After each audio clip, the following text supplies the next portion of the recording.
بہت خوب، جزاکم اللہ مولانا صاحب۔ جیسا کہ ابھی آپ نے یہ امر بالمعروف اور نہی عن المنکر کی شرطوں میں سے جو آخری شرط ہے آپ ابھی بیان کر رہے تھے کہ اگر مفسدہ ہو تو ساقط ہو جاتا ہے، تو ہم یہی جاننا چاہیں گے، آپ اس پر تفصیل سے روشنی ڈالیں کہ امر بالمعروف اور نہی عن المنکر کرنے میں کبھی جان، مال، عزت اور آبرو اگر خطرے میں پڑ رہی ہو تو کیا امر بالمعروف اور نہی عن المنکر کا جو وجوب ہم سے تعلق رکھتا ہے کیا وہ ساقط ہو سکتا ہے، کیا وہ ختم ہو سکتا ہے؟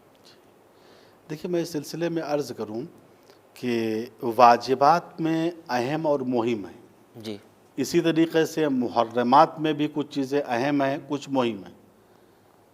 کبھی ایسا ہوتا ہے کہ نماز، روزہ، حج، زکوٰۃ اس قسم کی چیزیں ہیں، اس کے اندر فقہائے کرام نے یہ شرط لگائی ہے کہ اس میں حفظ آبرو شرط ہے، حفظ جان شرط ہے، حفظ مال شرط ہے۔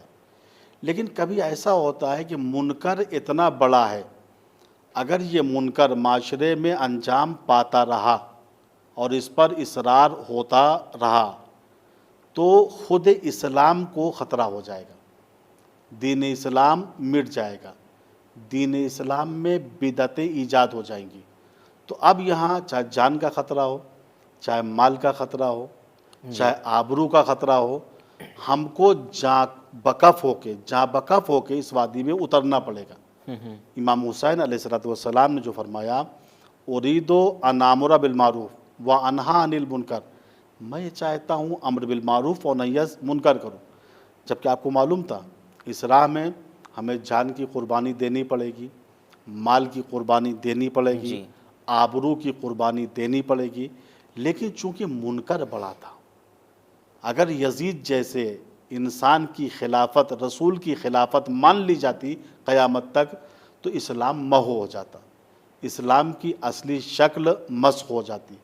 تو کبھی ایسا ہوتا ہے کہ جب اصل اسلام خطرے میں آ گیا یا کوئی بڑی بدعت معاشرے میں ایسی پھیل رہی ہے کہ شریعت جو ہے ختم ہو جائے گی اس کی وجہ سے، تو یہاں جان جاتی ہے تو جائے، مال جاتا ہے تو جائے، ہم کو شریعت کی حفاظت کرنی پڑے گی، احکام خدا کی حفاظت کرنی پڑے گی۔ آپ تاریخ پڑھیں، تاریخ میں بہت سے افراد ہیں جنہوں نے جان پر کھیل کے، میں اپنی زبان میں کہہ رہا ہوں، جی جان پر کھیل کے شریعت کی آبرو کو بچایا ہے، واہ، رسالت کی آبرو کو بچایا ہے۔ یزید نے تکذیب رسالت کیا تھا، یزید نے رسول اسلام کو جھٹلایا تھا۔ اگر رسول کا معاذ اللہ جو ہے یہ جھوٹا ہونا یزید ثابت کر دیتا، نتیجہ کیا تھا؟ دین ختم ہو جاتا، اسلام ختم ہو جاتا، آج مسلمان کا وجود بھی نہ رہتا۔ جی تو بہت سے ایسے افراد تھے جنہوں نے راہ خدا میں جان دے کر اپنے عقیدے کی حفاظت کی ہے، دین کی حفاظت کی ہے۔ ان میں سے جناب ابن سکیت ہیں۔ ابن سکیت یہ 8ویں، 9ویں اور 10ویں امام کے صحابی خاص ہیں، ادیب تھے، شاعر تھے، فقیہ تھے، لیکن تقیے میں تھے۔ آپ کی مجبوری یہ تھی، متوکل کے 2 بچوں کو جو معتز اور معید کے نام سے مشہور ہیں ان کو درس دیا کرتے تھے۔ ایک دن متوکل عباسی نے اپنے دربار میں ان کو بلایا اور بچوں کا امتحان لیا، بڑا خوش ہوا۔ ابن سکیت سے پورے مجمع کے سامنے کہا، میں آپ کو انعام دوں گا، آپ نے ہمارے بچوں کو ادیب بنا دیا، شاعر بنا دیا، فقیہ بنا دیا۔ ابھی انعام دینے والا تھا کہ اس نے ایک سوال کر لیا ابن سکیت سے کہ ابن سکیت یہ بتاؤ کہ ہمارے یہ 2 بچے جو تمہارے شاگرد تھے یہ افضل ہیں یا علی کے 2 بیٹے حسن اور حسین؟ دیکھیے، یہ چونکہ مجمع کے سامنے کی بات ہے، بڑے بڑے وزراء بیٹھے ہوئے ہیں، اگر ابن سکیت اب اگر خاموش ہو جائے اور تقیے کے طور پہ کہتے نہیں صاحب یہ آپ کے بچے حسن حسین سے افضل ہیں، تو دین رخصت ہو جائے گا۔ چونکہ ایک فقیہ ہیں، یہ ایک شاعر ہے، یہ ایک ادیب ہے، یہ ایک سرشناس شیعہ ہے، سب جانتے ہیں۔ ابھی تک تو ابن سکیت خاموش تھے، لیکن ایک جملہ کہہ کے آپ نے اپنی جان کو رائے خدا میں قربان کر دی۔ وہ جملہ کیا تھا؟ جیسے ہی متوکل نے یہ کہا میرے یہ 2 بچے افضل ہیں یا علی کے 2 بیٹے حسن اور حسین، ابن سکیت نے کہا متوکل کیا بکتا ہے، چے نسبت خاک را بعالم پاک. آہا. سن میرا عقیدہ یہ ہے، انا قمبرن خادم علی خیر من کا و من ابنائے کا. سبحان اللہ.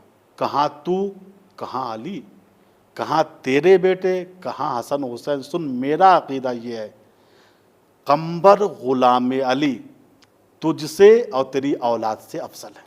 سبحان اللہ.